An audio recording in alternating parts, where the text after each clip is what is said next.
সারা দিন পর রাত ৯টা বাজে রান্না করতে যেও একটা একটা করে সব রান্না করে ১ ঘন্টার ভিতরে সবকিছু শেষ করে রান্নাঘরটাও পরিষ্কার করে নেই। এক চুলায় রান্না করতে করতে অনেক সময় আমার ইশারের নামাজটাও পড়া হতো না, আলসেমি লেগে যেত। এখন মাশাআল্লাহ ইশারের নামাজটা শেষ করে রান্না করতে পারি। আসসালামু আলাইকুম, সবাই কেমন আছেন? আশা করি ভালো আছেন, আমিও ভালো আছি। চলে আসছি নতুন আরেকটা ভিডিও নিয়ে। এখানে আমি রাতের জন্য রান্না বসিয়ে দিছি। তো ডালটা আমি আগে থেকে ভিজিয়ে রেখে দিছিলাম, এরপর ভালোভাবে কষলিয়ে ধুয়ে এখন হচ্ছে আমি ডালটা বসিয়ে দিচ্ছি। পরিমাণ মতো লবণ, তারপরে হলুদের গুঁড়ো আর হচ্ছে অর্ধেক পরিমাণে টমেটো দিয়ে আমি ডালটা সেদ্ধ বসিয়ে দিছি এক চুলা। আর এক চুলা এখানে আমি সিসিঙ্গা সেদ্ধ করে নিচ্ছি। সিসিঙ্গা গুলো ভাজি করে নেওয়ার আগে আমি একটু হালকাভাবে ভাপ দিয়ে নেই। এখানে আমার পাশের চুলা ডালটাও বলক এসে গেছে, চুলার আঁচটা কমিয়ে দিলাম। সিসিঙ্গা গুলো বলক এসে গেছে। এর ভিতরে সিসিঙ্গা গুলো এখন আমি ঢেলে নিব। পানিগুলো একদম ঝরে যাওয়ার পরে হচ্ছে আমি ভাজিটা করে নেব। তো এখানে আমি পরিমাণ মতো তেল দিয়ে নিচ্ছি। চুলা আনার পর থেকে একটু রান্না করার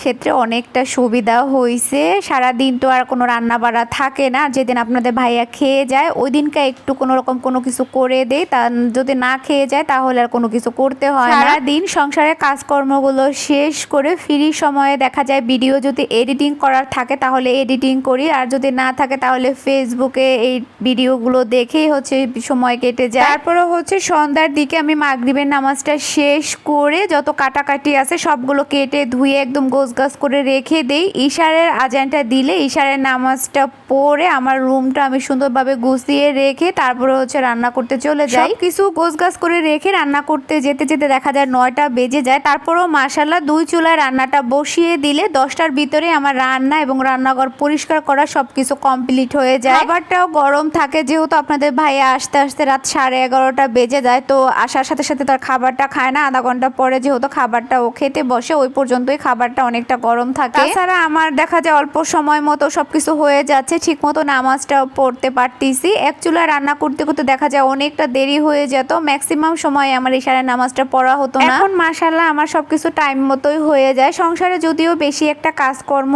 নেই, তারপরে যতটুকুই আমার করা লাগে অতটুকুই আমি টাইম মাপে আর কি করে ফেলি। বাকি যে সময়গুলো থাকে ওইগুলো আমি নিজেকে একটু দেই, বা আমার একটা বাচ্চা আছে ওরে নিয়ে কিছু সময় কাটাই। তাছাড়া ছোট্ট যেহেতু একটা চ্যানেল আছে ওইটার পিছেও কিছু সময় আমার ব্যয় করতে পারি। আমি কিছু মিলিয়ে আলহামদুলিল্লাহ ভালো আছি, বা ভালোই দিনকাল কাটতিছে। তো কথা বলতে বলতে আমার এখানে সিসিঙ্গা ভাজিটা হয়ে যাবার পর আমি মাছ ভাজিটাও করে নিচ্ছি, আর ডালটা হয়ে গেছে। এখন ডালও আমি বাগার দিয়ে নিচ্ছি। অনেকে দেখা যায় সিসিঙ্গা গুলো ভাপ দেয় না, নর্মালি এমনিতেই ভাজি করে ফেলে, কিন্তু আমি আর কি ভাপ দিয়ে তারপরে হচ্ছে ভাজি করি, তা না হলে আমার কাছে ভালো লাগে না। আর চিংড়ি মাছ দিলেও বেশি একটা ভালো লাগে না, এই জন্য ডিম দিয়েই ভাজি করি সব সময়। ডাল আর সিসিঙ্গা ভাজিটা হয়ে গেছে। এখানে আমডাল রান্না করছি, আর এখন শুধু মাছটা রান্না করাই বাকি আছে। তো এখানে 2 পিস মাছই আমি ভেজে নিচ্ছি, যেহেতু আমি খাই না আর আপনাদের ভাইয়া ওই মাছটা তেমন একটা পছন্দ করে না। ও যদি খায় খাবে, না হলে দুপুরবেলা আমাকেই খেতে হবে। আর আলুগুলো হচ্ছে আমার ছেলের জন্য। তো আমার একটা চুলা যেহেতু খালি, ভাতটা রান্না করা হয়নি, এই জন্য ভাতের চাউলটাও ধুয়ে নিচ্ছিলাম। এইভাবে একটার পর একটা আমি রান্না কমপ্লিট করে নিচ্ছি। একটা হয়ে যাচ্ছে আর একটা বসিয়ে নিচ্ছি, আর আগে থেকে তো সবকিছু গুছিয়ে নিচ্ছি, তেমন একটা ঝামেলাও হয়নি। মাছ ভাজাগুলো হয়ে গেছে, একটু বেশি পরিমাণে ভাজা হয়ে গেছে। মাছগুলো ভাজতে বসিয়ে দেওয়ার পর আমার ছেলে খুব বিরক্ত করতেছিল। আমি রান্না করতে যাওয়ার আগে ওরে আমি টিপি ছেড়ে দিয়ে গেছিলাম, যাতে ও টিপি দেখতে দেখতে আমার রান্নাটা কমপ্লিট হয়ে যায়। তো এর মধ্যে টিপিটা বন্ধ হয়ে গেছে, তো বারবার যে আমাকে ডাকতেছিল।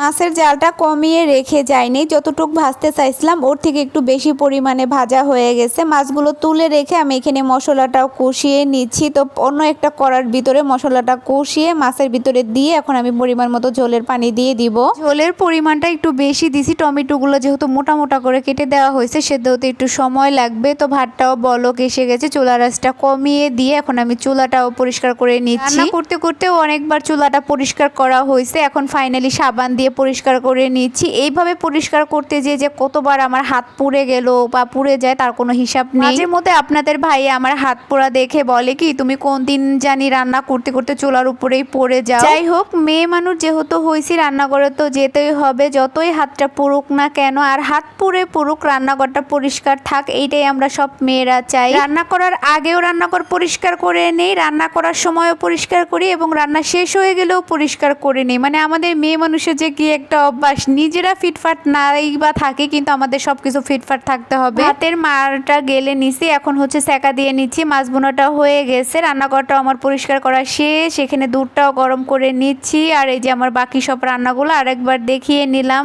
ভিডিওটা কেমন কেমন লাগলো সবাই কমেন্টে জানাবেন। 3 দিন পরে একটা ভিডিও আপলোড দিলাম। সবাই ভালো থাকবেন। আল্লাহ হাফেজ।